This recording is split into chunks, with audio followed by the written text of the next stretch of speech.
नमस्कार, exam happy channel में आपका स्वागत है। तो दोस्तों जुड़ चुका हूं मैं यहां पर झारखंड टेट परीक्षा 2026 की तैयारी को लेकर के। झारखंड टेट परीक्षा बहुत ही जल्द होने जा रही है। आप सभी आश्वस्त रहिएगा, आपकी परीक्षा अवश्य होगी और बहुत जल्द होगी। इसके लिए आप तैयारी में लग जाइएगा। जो भी यहाँ पे तैयारी कर रहे हैं वो यहाँ पे JCERT जैक की किताब से पढ़ेंगे, क्योंकि सिलेबस जो है आपका झारखंड राज्य के अनुमोदित पाठ्यक्रम पर आधारित है। इसके पहले देखिए यहाँ पे जैक ने 2 आकलन परीक्षा भी ली है, जिसमें 100% आपका JCERT किताब से हूबहू प्रश्न आया हुआ है। ठीक है, तो आप सभी धोखा न खाएं और JCERT जैक की किताब से तैयारी करें। ठीक है, यदि आपके पास JCERT जैक का किताब उपलब्ध नहीं है, आप नहीं पढ़ पाते हैं, तो आपको सारा नोट्स हम यहाँ पे चाहे 1 to 5 के शिक्षक की तैयारी करें, चाहे 6 to 8 शिक्षक की तैयारी करें, आपको सारा नोट्स हम यहाँ पे JCERT जैक की किताब से बना के दे रहे हैं। तो इसके लिए आप हमारे मोबाइल नंबर 9631054226 पर यहाँ से संपर्क कर लेंगे और सारा JCERT जैक की किताब की पुस्तक पढ़ने के लिए सभी कुछ आपको जेटेट न्यू सिलेबस, साथ में सारा प्रैक्टिस सेट और क्वेश्चन बैंक सब कुछ यहाँ पे करवाया जा रहा है, सिर्फ और सिर्फ 500 रुपये में। तो आप जरूर जुड़ेंगे। चलिए देखते हैं आगे। आज का छोटा नागपुर केसरी के नाम से जाना जाता है जयपाल सिंह मुंडा, बाबूराम नारायण सिंह, रिश्ता फारिया, नीलांबर पीताम्बर। ठीक है, तो छोटा नागपुर केसरी प्रश्न JSSC में पूछा गया, झारखंड में पूछा गया प्रश्न। अब देखिए आपके मन में एक चीज़ चलता है ना कि झारखंड का अलग से पढ़ना पड़ेगा कि नहीं, झारखंड का अलग से पढ़ना पड़ेगा कि नहीं। अलग से पढ़ने की कोई आवश्यकता नहीं है। आपको जितना JCERT किताब मिलता है हर चैप्टर में जाइएगा, जो चैप्टर इंक्लूड करेगा उसमें झारखंड का पूरा डिटेल्स दिया गया। तो आप इतना भी पढ़ लीजिएगा जो झारखंड उस चैप्टर में मिल रहा है, तो वहाँ से आपका पकड़ा जाएगा। ठीक है, तो छोटा नागपुर केसरी के नाम से बाबूराम नारायण सिंह, प्रश्न JSSC में पूछा हुआ है, याद करके जाइएगा। ठीक है, बाबूराम नारायण सिंह को छोटा नागपुर केसरी का उपाधि किसने दिया था? पंडित जवाहरलाल नेहरू ने, डॉक्टर राजेंद्र प्रसाद ने, सरदार वल्लभ भाई पटेल ने, या कोई नहीं। ठीक है, तो बाबूराम नारायण सिंह को छोटा नागपुर केसरी का उपाधि जो है आपको डॉक्टर राजेंद्र प्रसाद के द्वारा दिया गया था। किसके द्वारा दिया गया था? डॉक्टर राजेंद्र प्रसाद के द्वारा दिया गया था। सरकार के कितने अंग हैं? बताइए, सरकार के कितने अंग हैं? सरकार के 1, 2, 3 या 4? तो सरकार के 3 अंग हैं।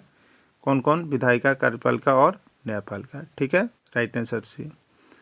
भारत का संविधान है लिखित, अलिखित, दोनों या कोई नहीं। ठीक है, भारत का संविधान लिखित संविधान है और सबसे बड़ा संविधान है। देखिए अभी जो आपको संविधान में हमने नोट्स बना के दिया है, क्योंकि संविधान आपका जेटेट न्यू सिलेबस का टॉपिक 2 है, तो उसको आपको देख लेना है। टॉपिक 2 तो बन करके यहाँ पर हमने आपको महामैराथन क्लास भी कर दिया है। लिखित संविधान वाले देश का एक सूची भी दे दिया है, लिखित संविधान वाले का भी सूची उसमें बना दिया है। तो आप यहाँ से संविधान कंप्लीट हो जाएगा। संविधान जब कंप्लीट हो जाएगा तो आप 150 रुपये में यहाँ से संविधान का कंप्लीट नोट्स ले सकते हैं। ठीक है, जिनको केवल संविधान के चाहिए वो भी 150 रुपये में संविधान का पूरा यहाँ पे मतलब जो सामाजिक एवं राजनीतिक जीवन आपको है उसका पूरे नोट्स आपको मिल जाएगा। ठीक है, ये तैयार हो रहा है। ब्रिटेन का संविधान है लिखित, अलिखित, दोनों या कोई नहीं। ठीक है, तो ब्रिटेन का जो संविधान है वो आपको अलिखित है। कैसा है? अलिखित है ब्रिटेन का संविधान। संविधान सभा को कहा जाता है, संविधान सभा को क्या क्या कहा जाता है? ठीक है, उत्तर भारत, लघु भारत, दीर्घ भारत या कोई नहीं। ठीक है, तो संविधान सभा को यहाँ पे जो ऑप्शन दिया गया है उसके अनुसार लघु भारत कहा जाता है। ठीक है, संविधान सभा को क्या कहा जाता है? तो ये लघु है, छोटा है, इसलिए इसको लघु भारत के नाम से भी जाना जाता है। संविधान सभा की प्रथम बैठक, प्रथम अधिवेशन कब हुआ? प्रश्न बहुत ही इंपॉर्टेंट, वेरी MBVI। ठीक है, प्रश्न कई बार आ गया और आपका जेटेट में भी आया। ठीक है, 9 दिसंबर 1946, 29 दिसंबर 1947, 8 दिसंबर 1948। ठीक है, तो संविधान सभा की प्रथम बैठक कब हुई थी? याद रख लेना है 9 दिसंबर 1946 ईस्वी को। बहुत मार्केबल प्रश्न है। ठीक है, देखिए यहाँ पे तो आपको हम प्रैक्टिस सेट जो JCERT किताब का 6 to 8 तक का कंप्लीट बना है उसको हम करवा दे रहे हैं। ठीक है, जो आपका सिलेबस वाले अकॉर्डिंग है। और बाकी अभी नया बैच जो चल रहा है उसमें क्या हो रहा है, तो उसमें आपको टॉपिक वाइज क्या चल रहा है, टॉपिक वाइज आपको सेशन दिया जा रहा है। ठीक है, जिससे कि आप वहाँ पे और विभिन्न राज्यों के शिक्षक पात्रता परीक्षा में जो प्रश्न पूछे गए वो भी आपको लिख करके करवा दिया जा रहा है। तो बहुत ही अच्छी सुविधा आपको हम JCERT फंक्शंस किताब से दे रहे हैं, जो झारखंड राज्य का अनुमोदित। आप यहाँ से अगर 200 प्रश्न देखेंगे तो उसमें आपका 20 से प्रश्न आपका एग्जाम में आएगा। ठीक है, तो इस तरह के प्रश्न यहाँ पे निकाल के बनाया गया है। तो आप सभी अवश्य जुड़ेंगे, सभी कोई खरीद करके यहाँ से अवश्य बना लेंगे। ठीक है, भारत कब स्वतंत्र हुआ? 15 अगस्त 1947, 14 अगस्त 1947, 16 सितंबर 1948, 17 अगस्त 1947। राइट आंसर ये हो जाएगा 15 अगस्त 1947 ईस्वी। ठीक है। भारत कब गणतांत्रिक देश बना? भारत कब गणतांत्रिक देश बना? 26 जनवरी 1949, 26 जनवरी 1950, 26 जनवरी 1948, 26 जनवरी 1951। ठीक है। तो भारत कब गणतांत्रिक देश बना? तो भारत जो है आपको 26 जनवरी 1950 ईस्वी को गणतांत्रिक देश बना। भारतीय संविधान की विशेषता है, भी प्रश्न जेटेट का आया हुआ प्रश्न है कि भारतीय संविधान की विशेषता है अनेकता में एकता, भाषिकरण, एकीकरण या कोई नहीं। ठीक है। तो भारतीय संविधान की जो विशेषता है वो मुख्य विशेषता है आपका यहाँ पर अनेकता में एकता, अनेक धर्म के लोग रहते हुए भी एक जैसा मिलके रहते हैं। ठीक है। विश्व का दूसरा सबसे बड़ा देश है चीन, अमेरिका, भारत या ब्राजील। ठीक है। तो विश्व का दूसरा सबसे बड़ा देश कौन है बताइए आप सभी को? आप सभी कोई का भी कमेंट बहुत ही सही से आ रहा है, आपका भी तैयारी आप सभी का बहुत अच्छा चल रहा है, आप सभी हर दिन जुड़ रहे हैं, बहुत सारे शिक्षक हर दिन जुड़ रहे हैं और बहुत सारे शिक्षक नहीं जुड़ पा रहे हैं। तो देखिए जेटेट को खिलौना नहीं समझिएगा। ठीक है। जेटेट को खिलौना नहीं समझिएगा तो फिर 1-2 नंबर के कारण जब मिस्टेक होगा तो फिर रोना आ जाएगा। ठीक है। इसलिए इसको डेली जुड़िए, परीक्षा होगी ही। आप लोग ये अगर आश्वस्त हैं कि नहीं होगी तो ये दिमाग से अब निकाल दीजिएगा। ठीक है। परीक्षा बहुत जल्द होगी और यहाँ पे फिर आपको समय नहीं दिया जाएगा, नुकसान कैंडिडेट का ही करेगी सरकार। ठीक है। इसलिए आप सभी को अवश्य जुड़ जाएं, अब समय नहीं रह गया है, इसलिए जल्दी जल्दी जुड़ करके आप सभी इसका प्रैक्टिस सेट बना लीजिए, साथ में सारे टॉपिक का नोट्स PDF ले करके पढ़ लीजिए। ठीक है। भारतीय राष्ट्रीय कांग्रेस की स्थापना हुई 1885 ईस्वी, 86, 87, 88। ठीक है। भारतीय राष्ट्रीय कांग्रेस की 1885। देखिए भारतीय राष्ट्रीय कांग्रेस से एक प्रश्न 100% आता है। ठीक है। और वो भी भारतीय राष्ट्रीय कांग्रेस का हम बनाएंगे तो आपको हम दे देंगे। बहुत कम प्रश्न पढ़िएगा उसका और बहुत ज़्यादा आएगा जो आया हुआ है। ठीक। तो राष्ट्रीय कांग्रेस से आप लोग अपने से भी पढ़ लीजिएगा। क्लियर का 1 से 5 शिक्षक का लगभग यहाँ पे आपको देखिए ज्योग्राफी सेशन एकदम कंप्लीट हो गया। जो भी टॉपिक दिया गया था उसको आप 150 रुपये में ले सकते हैं। ठीक है। मैथ सेशन भी आपका कंप्लीट हो गया 1 to 5 शिक्षक वाले का, वो भी यहाँ से 150 में ले सकते हैं। हिंदी सेशन भी आपकी कंप्लीट की और हो गया है, वो 100 रुपये में यहाँ से परचेज कर सकते हैं। ठीक है। अगर कंप्लीट क्लास करना है तो 500 में ले सकते हैं, आपको मोबाइल नंबर दे दिया गया है। उसी तरह से 6 to 8 शिक्षक का जो है आपका ज्योग्राफी सेशन कंप्लीट हो गया है, ज्योग्राफी कंप्लीट है, आप यहाँ से 150 में ले सकते हैं। ठीक है। और ये 50 प्रैक्टिस सेट आपका कंप्लीट है, आप चाहते हैं बनाने के लिए तो ये 50 प्रैक्टिस सेट आप यहाँ से 100 रुपये में लेकर के बना सकते हैं। ठीक है। और बाकी अभी जो है सिविक्स, सामाजिक और राजनीतिक जीवन आपका चल रहा है क्लासेज, 2 क्लासेस समाप्त हो गए, 3 क्लास बचे हुए, अभी बहुत जल्द आपकी समाप्त हो जाएगी तो भी आप ले सकते हैं। ठीक है। तो इस तरह से हर सेशन आपका कंप्लीट होते चल रहा है।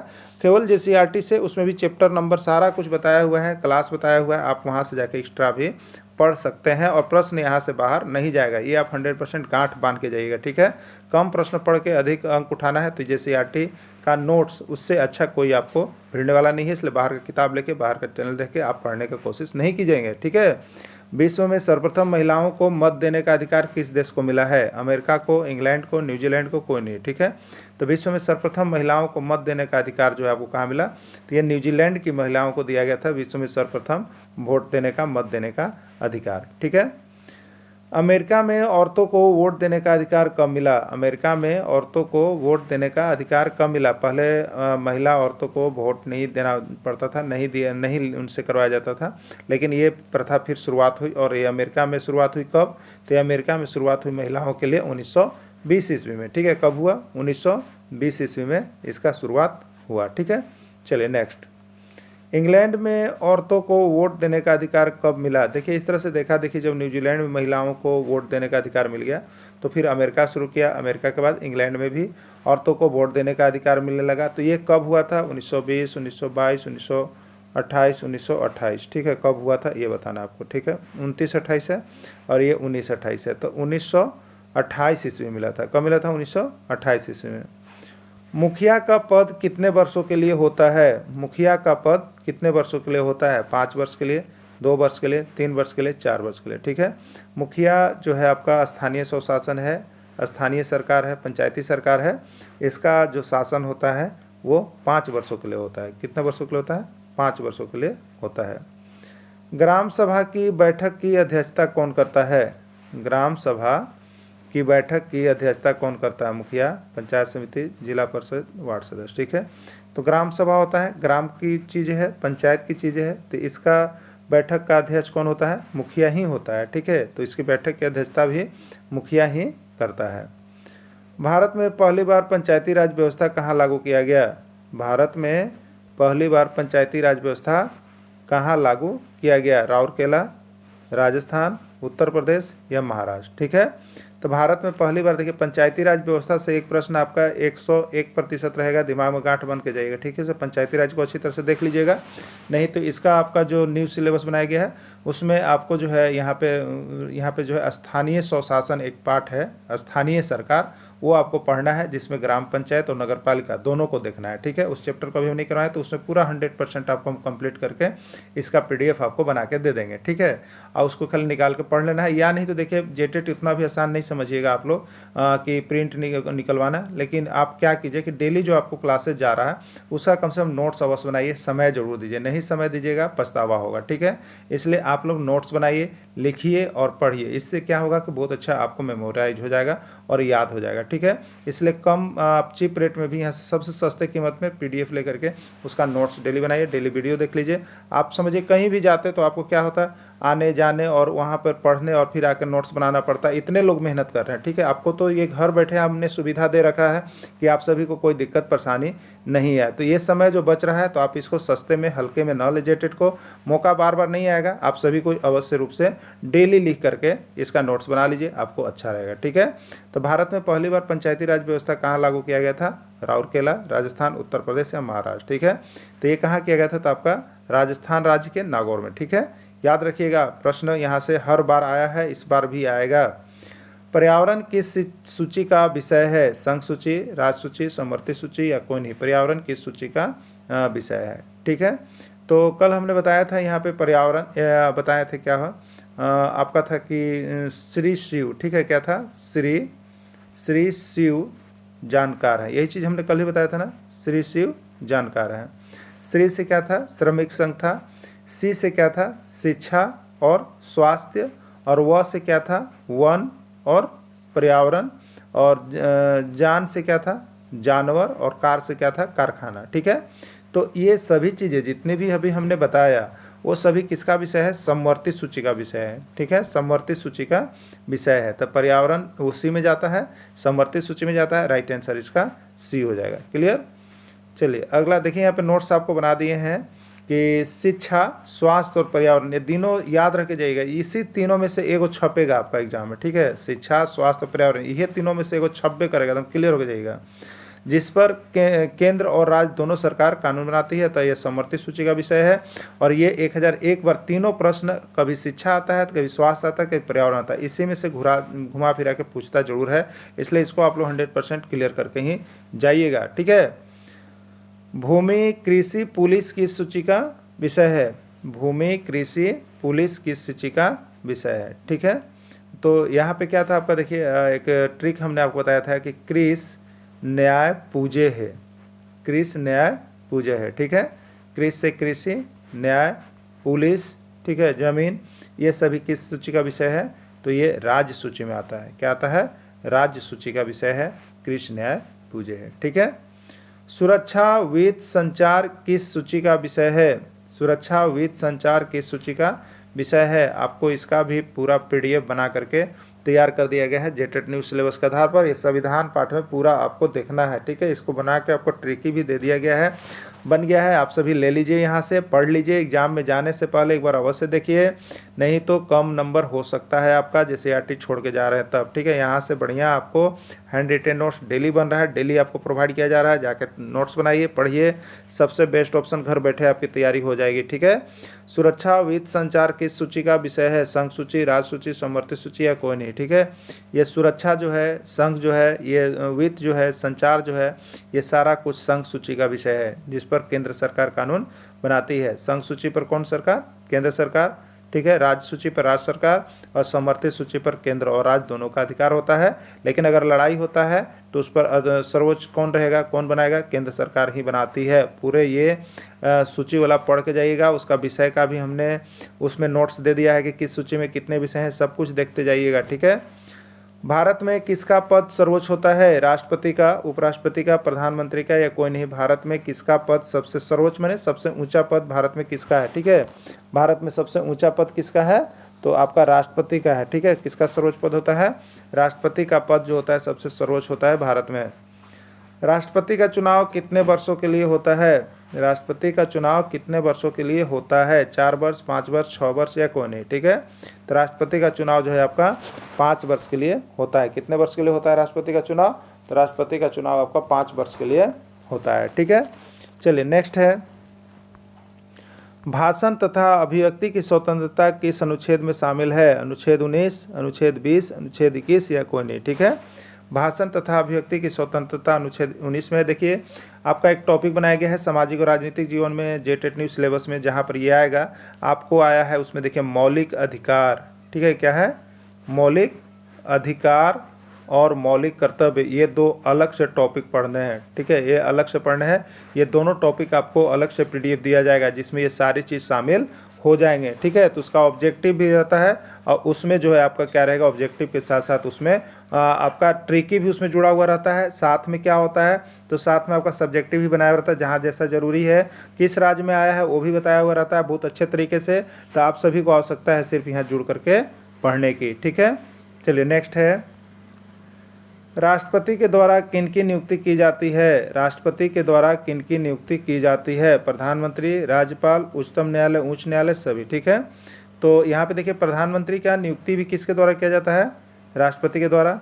राज्यपाल की भी नियुक्ति किसके द्वारा किया जाता है? राष्ट्रपति के द्वारा। उच्चतम न्यायालय या उच्च न्यायालय के न्यायाधीशों की नियुक्ति भी किसके द्वारा की जाती है? राष्ट्रपति के द्वारा।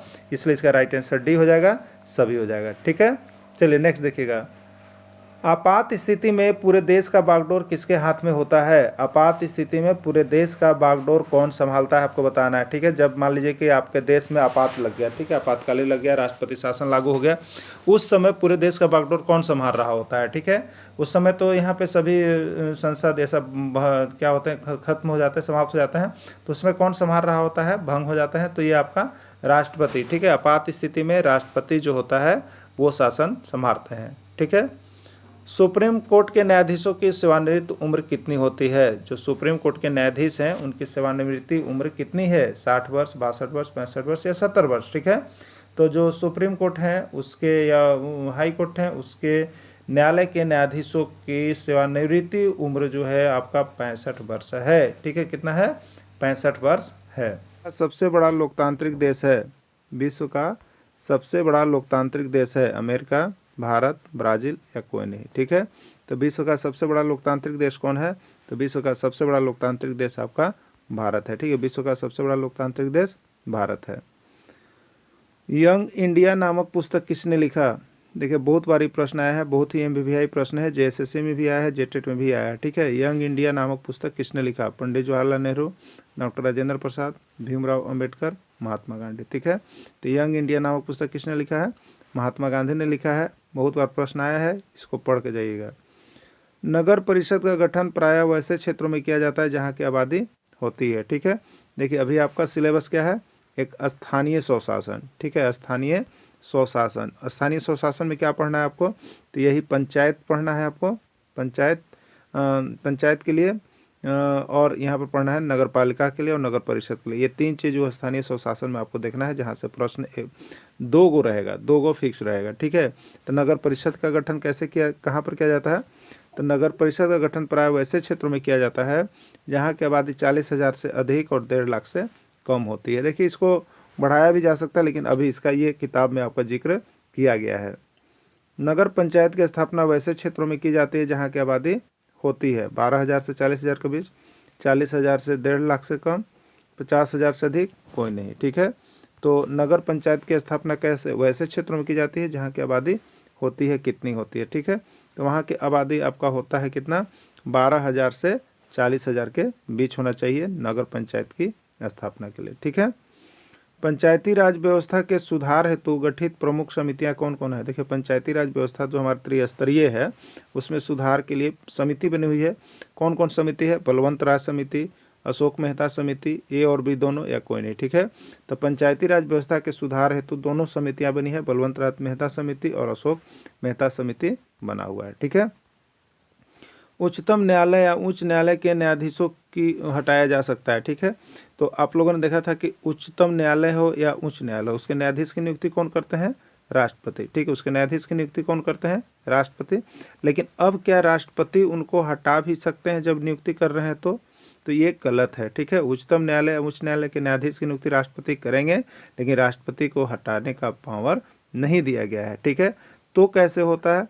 तो उन्हें जो है महाभियोग के द्वारा हटाया जा सकता है। ठीक है, उच्चतम न्यायालय उच्च न्यायालय के न्यायाधीश को महाभियोग के द्वारा हटाया जा सकता है। ठीक है, मौलिक अधिकारों की संविधान का कहा जाता है। बहुत बार प्रश्न आया है, बहुत ही एमवीवीआई प्रश्न है कि मौलिक अधिकार को संविधान की क्या कहा जाता है। तो मौलिक अधिकार को देखिए संविधान का भाई, बहन, अंतरात्मा या कोई नहीं। ठीक है, तो मौलिक अधिकारों को संविधान की आत्मा या अंतरात्मा कहा जाता है। क्या कहा जाता है? अंतरात्मा या कहा जाता है, याद रखिएगा। ठीक है, और प्रस्तावना को क्या कहा जाता है? बताइए, प्रस्तावना को क्या कहा जाता है? प्रस्तावना को क्या कहा जाता है? आप लोग पढ़ेंगे तो प्रस्तावना को संविधान की आत्मा कहा जाता है, संविधान की आत्मा कहा जाता है। ठीक है, याद रख लीजिएगा। संविधान के भाग में मौलिक अधिकार का उल्लेख है। ठीक है, संविधान के भाग 3 में, संविधान के भाग 3 में मौलिक अधिकार का उल्लेख है। संविधान के अनुच्छेद 12 से 35 तक क्या है? ठीक है, देखिए आपको 2 चीज़ पढ़ना है, अभी हम लोग इसको पढ़ेंगे ना। टॉपिक दिया गया है हम लोगों के लिए, एक मौलिक अधिकार दिया गया है, ठीक है, और एक मौलिक कर्तव्य दिया गया है। ठीक है, एक मौलिक अधिकार दिया गया है और एक मौलिक कर्तव्य, ये दोनों को आप लोग को क्या करना है? पढ़ना है, क्लियर ना। तो मौलिक अधिकार मौलिक कर्तव्य को हम लोग, एक टॉपिक भी है, उस टॉपिक को हम लोग बहुत अच्छी तरह से कंप्लीट करेंगे। लेकिन अभी यहाँ प्रैक्टिस सेट है, तो प्रैक्टिस सेशन के अंतर्गत जो है हम लोग इसको यहाँ पे करेंगे अभी। ठीक है, तो ये मौलिक अधिकार कहाँ से कहाँ तक है? तो अनुच्छेद 12 से 35 तक जो है मौलिक अधिकार का उल्लेख किया गया है। ठीक है, अनुच्छेद 12 से 35 तक। भारत के प्रथम राष्ट्रपति कौन थे? Doctor Rajendra Prasad, doctor Sarvepalli Radhakrishnan, Shrimati Pratibha Devi Singh Patil, doctor APJ Abdul Kalam. ठीक है, राइट आंसर क्या होगा? तो भारत का प्रथम राष्ट्रपति आपको डॉक्टर राजेंद्र प्रसाद थे। ठीक है, देखिए यहाँ पे लिखा हुआ है डॉक्टर राजेंद्र प्रसाद जो थे बिहार के सिवान जिले के जीरादेई नामक गाँव से थे। वे 2 बार लगातार राष्ट्रपति निर्वाचित हुए। ठीक है, किस राज्यसभा को कहा जाता है? राज्यसभा को कहा जाता है द्वितीयक सदन, उच्च सदन, अस्थाई सदन या सभी। ठीक है, देखिए यहाँ पे लोकसभा और राज्यसभा से एक प्रश्न आपका रहता है। ठीक है, लोकसभा और राज्यसभा से एक प्रश्न रहता है। अब देखिए लोकसभा और राज्यसभा से एक प्रश्न रहता है, तो लोकसभा और राज्यसभा से क्या होगा? देखिए, तो लोकसभा और राज्यसभा के लिए एक सूत्र है, पान, ठीक है, लो दूसरा, पान लो दूसरा, याद रखिएगा। ये पान जो ट्रिक है ये लोकसभा के लिए है, और ये दूसरा जो ट्रिक है वो राज्यसभा के लिए है। पान लो में भी 1 2 3 4 5 है, और दूसरा में भी 1 2 3 4 5 है। इसका मतलब क्या होता है? इसका मतलब होता है पान लो दूसरा, दूसरा। ठीक है, ये हो गया। तो ये पी का मतलब है देखिए प्राथमिक सदन, प्राथमिक सदन। अ का मतलब है देखिए अस्थाई सदन। ठीक है, एन का मतलब है देखिए निम्न सदन, और लो का मतलब है लोकसभा, लो का मतलब है लोकसभा। यानी लोकसभा को प्राथमिक सदन कहा जाता है, अस्थाई सदन कहा जाता है और निम्न सदन कहा जाता है। एने वाला पूरा चीज़ लोकसभा के लिए हो जाएगा, और इधर वाला पूरा चीज़ राज्यसभा के लिए। तो राज्यसभा के लिए क्या आया? दूसरा। ये बच गया दूसरा, दूसरा यही बच गया ना, दूसरा। तो रा का मतलब है देखिए राज्यसभा, रा का मतलब क्या है? राज्यसभा। ठीक है, तो डी से क्या हो गया? तो दूसरा मतलब द्वितीयक सदन। उस यू से क्या हो गया? तो उच्च सदन। और एस स से क्या हो गया? अस्थाई सदन। यानी द्वितीयक सदन, उच्च सदन और अस्थाई सदन, ये सभी राज्यसभा को कहा जाता है। देखिए बहुत ईजी तरीका से आप चाहिएगा तो यहाँ पर एसएसटी को हम आपको पकड़ाते हैं। ठीक है, तो एसएसटी के लिए आप एकदम आश्वस्त रहिए कि आपका एसएसटी में जो आपको संभावना लग रहा है फेल कर जाएंगे, तो आप खाली हमारे साथ एसएसटी जुड़ के तैयारी कर लीजिए, आपको यहाँ एसएसटी में कोई प्रॉब्लम ही नहीं लगेगा, समझे ना। इसलिए आपसे जुड़ जाइए, आपको बहुत सारा क्वेश्चन ऐसा हम करवा देंगे ट्रिकी, जिससे कि आपको वहाँ से 10-15 प्रश्न हूबहू आप एकदम कॉन्सेप्ट क्लियर करके मार के आइएगा। इसलिए एसएसटी के लिए आप कभी भी निराश नहीं होएगा कि एसएसटी सब्जेक्ट खराब है, नहीं कर पाएंगे। हमारे साथ जुड़िए, आपको हम सब करवाएंगे। ठीक है, तो इस तरह से लोकसभा और राज्यसभा के लिए आप ट्रिक बना के याद कर लीजिएगा। देखिए यहाँ पे हमने आपको बना भी दिया है। दूसरा, दूसरा में रा का मतलब राज्यसभा है, रा का मतलब राज्यसभा। एस का मतलब अस्थाई सदन, यू का मतलब उच्च सदन या ऊपरी सदन, और डी का मतलब द्वितीयक सदन या दूसरा सदन। यही याद रख लेना है, ठीक है। तो कुछ भी चीज़ पूछा जाएगा आप क्लियर कर लेंगे। भारत का बिस्मार्क कहा जाता है, सरदार वल्लभ भाई पटेल, पंडित जवाहरलाल नेहरू, डॉक्टर राजेंद्र प्रसाद या कोई नहीं, ठीक है। तो भारत का बिस्मार्क किसको कहा जाता है? सरदार वल्लभ भाई पटेल को। देशी रियासतों का एकीकरण, एक में मिलाए जाने के कारण उन्हें उपाधि दिया गया है बिस्मार्क का, यानी सरदार वल्लभ भाई पटेल को, ठीक है। 560 देशी रियासतों के एकीकरण में किसने भाग लिया? 560 देशी रियासत का एकीकरण में किसने भाग लिया? पंडित जवाहरलाल नेहरू, डॉक्टर राजेंद्र प्रसाद, सरदार वल्लभ भाई पटेल, कोई नहीं, ठीक है। तो देशी रियासतों का एकीकरण, एकीकरण मतलब मिलाया जाना, ठीक है। ये कौन सा काम करता है? तो सरदार काम करेंगे, यानी सरदार वल्लभ भाई पटेल जी का नाम यहाँ पर आएगा। देशी रियासतों का एकीकरण में प्रश्न ये झारखंड टेट में भी पूछा गया है, ठीक है।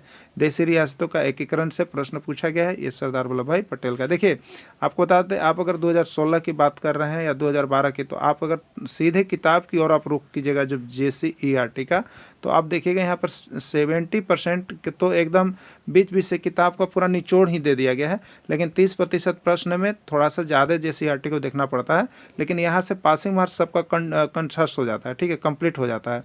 इसलिए JCERT से जितना भी नोट्स हम आपको दे रहे हैं, देखिए नोट्स ले करके पढ़ लीजिए। यहाँ पे जितना PDF सबका हम बना दिए हैं, आप यहाँ से ले करके आराम से पढ़ लीजिए, उसके साथ में उसका वीडियो भी और क्लासेस सब कुछ दे दे रहे हैं आपको। वहाँ के बाद आपको बिना घर बैठे ही आप यहाँ से पास करके आइएगा। हाँ, लेकिन जितना चीज़ देंगे आपको उतना को कंसेप्ट क्लियर रख के जाइएगा, और हम यहाँ पर बहुत सारा कंसेप्ट आपको क्लियर करवाते चल रहे हैं, ठीक है। देखिए यहाँ पर लिखा हुआ है 2014 ईस्वी से प्रत्येक वर्ष 31 अक्टूबर को राष्ट्रीय एकता दिवस के रूप में मनाया जाता है। प्रश्न ये भी बहुत इंपॉर्टेंट है कि 31 राष्ट्रीय एकता दिवस कब मनाया जाता है, ये भी प्रश्न आया हुआ प्रश्न है, ठीक है।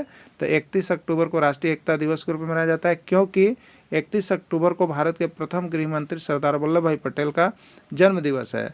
उन्हें भारत का बिस्मार्क कहा जाता है, और उन्होंने 560 देशी रियासतों के एकीकरण में महत्वपूर्ण भूमिका निभाई थी, ठीक है।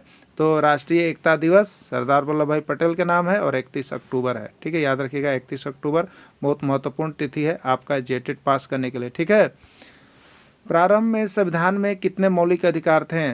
5, 6, 7 या 8? देखिए ये मौलिक अधिकार और मौलिक कर्तव्य अगले बार भी 2016 में भी प्रश्न यहाँ से आए हैं, और यह भी 2000 जो आपका 26 में होने जा रहे हैं, यहाँ भी प्रश्न छपने वाले, इसमें कोई शक नहीं है।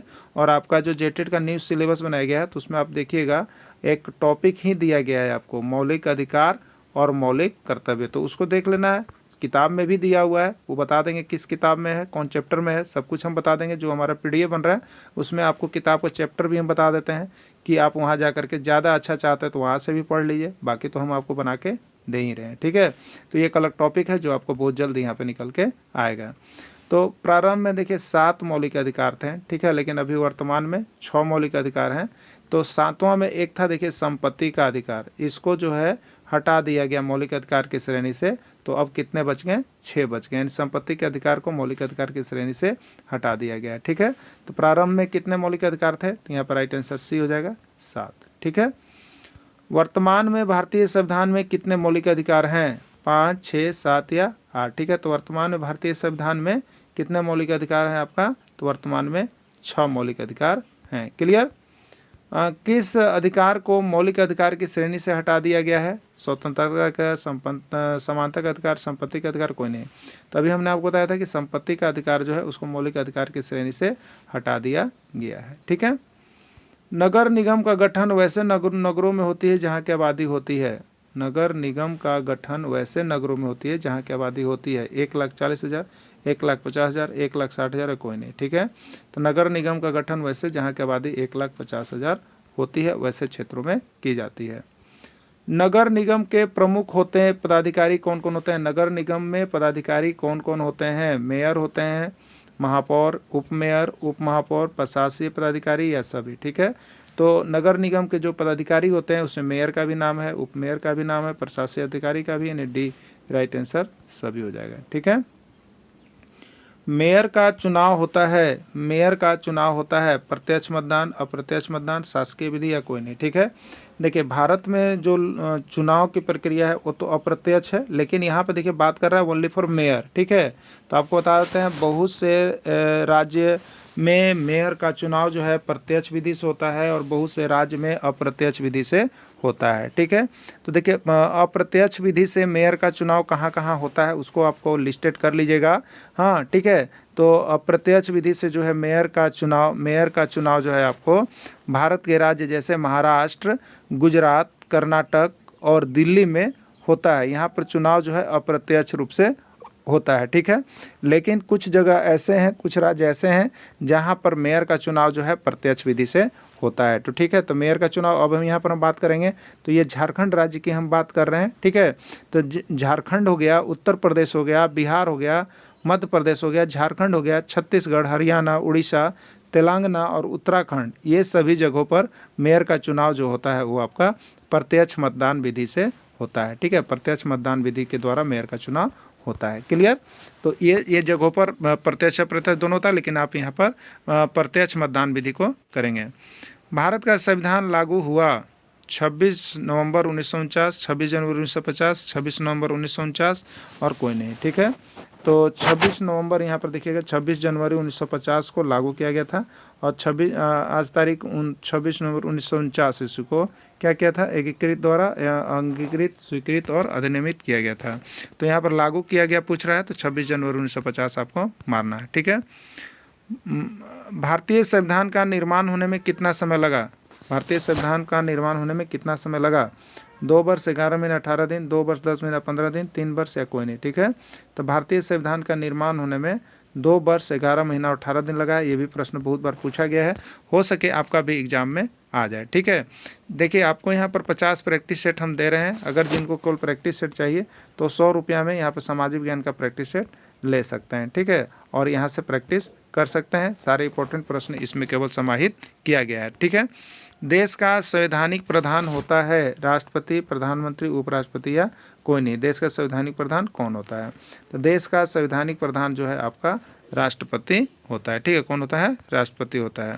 खाद्य सुरक्षा अधिनियम कब लागू किया गया, खाद्य सुरक्षा अधिनियम कब लागू किया गया, 2013, 2014, 2015 या 2016। ठीक है, खाद्य सुरक्षा अधिनियम जो है आपको 2013 ईस्वी में लागू किया गया है। लोकसभा को कहा जाता है, लोकसभा को कहा जाता है प्राथमिक सदन, अस्थायी सदन, निम्न सदन या सभी। देखिए लोकसभा और राज्यसभा के लिए तो आपको बताया ही है, एक ट्रिक को तुम याद रख लीजिएगा, कंफर्म ट्रिक है वो, पान लो दूसरा। ठीक है, पान लो दूसरा। ठीक, तो ये पान लो इतना जो है एगो के लिए, लो मतलब यहाँ पर है लोकसभा के लिए ये ट्रिक काम करेगा, और दूसरा ये राज्यसभा है तो दूसरा इसके लिए राज्यसभा के लिए ये तीनों काम करेगा। ठीक है, लोकसभा के लिए ये तीनों होगा और राज्यसभा के लिए ये दोनों होगा। तो अब इसमें क्या क्या है, अब हम कहेंगे पान लो। ठीक है, क्या करेंगे, पान लो और दूसरा, यही होता है पान लो दूसरा। तब पी से है प्राथमिक सदन, पी से है प्राथमिक सदन, अ से है अस्थायी सदन और एन से है निम्न सदन। ये सभी किसको कहे जाते हैं, लोकसभा को कहा जाता है। ठीक है, द्वितीयक सदन, उच्च सदन, अस्थायी सदन, ये सभी किसको कहा जाता है, राज्यसभा को कहा जाता है। ठीक है, चलिए तो राज्यसभा को कहा जाता है। तो लोकसभा को क्या कहा जाता है, तो लोकसभा के लिए आपको दिमाग में आ गया कि पान लो, लोकसभा के लिए पान लो, यानी प्राथमिक सदन कहा जाता है, सही है। अस्थायी सदन कहा जाता है, सही है।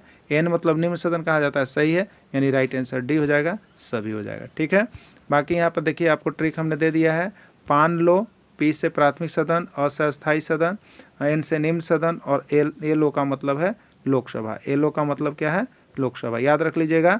यानी लोकसभा को प्राथमिक सदन, इसी लोकसभा को अस्थायी सदन और इसी लोकसभा को निम्न सदन भी कहा जाता है। ठीक, अब देखिए लोकसभा और राज्यसभा में अंतर का एक ट्रिक आपको यहाँ पर देख लीजिएगा, इसको दिमाग में बना लीजिएगा। लोकसभा और राज्यसभा से हर समय एक प्रश्न पूछ दिया जाता है और आपका सिलेबस में भी जेटेट न्यू सिलेबस में भी लागू किया गया है। ठीक है, तो लोकसभा में राज्यसभा में अंतर का ट्रिक क्या है, तो देखिए अंतर का ट्रिक यही है, दोनों को एक जगह हमने यहाँ पे कर दिया। ठीक है, देखिए लिख दिए पान लो दूसरा, ये पूरा एक सेंटेंस आपको बनाना है कि पान लो दूसरा। पी का मतलब प्राथमिक सदन, ए का मतलब अस्थायी सदन, एन का मतलब निम्न सदन और एल ओ का मतलब लोकसभा। यानी लोकसभा को 3 चीज़ कहा जाएगा। क्या कहा जाएगा? प्राथमिक सदन कहा जाएगा, अस्थायी सदन कहा जाएगा, निम्न सदन कहा जाएगा। क्लियर। अब मान लो दूसरा में आर ए का मतलब है, देखिए राज्यसभा, एस से कहा जाएगा स्थायी सदन, यू से कहा जाएगा उच्च सदन और डी से कहा जाएगा द्वितीय सदन। ठीक है।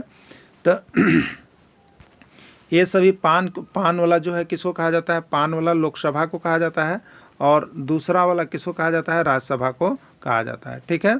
चलिए नेक्स्ट। मिसाइल मैन के नाम से जाना जाता है अबुल पकीर जैनुल अबीन अब्दुल कलाम, डॉक्टर सर्वपल्ली राधाकृष्णन, पंडित जवाहरलाल नेहरू या कोई नहीं। ठीक है। तो मिसाइल मैन के नाम से किसको जाना जाता है?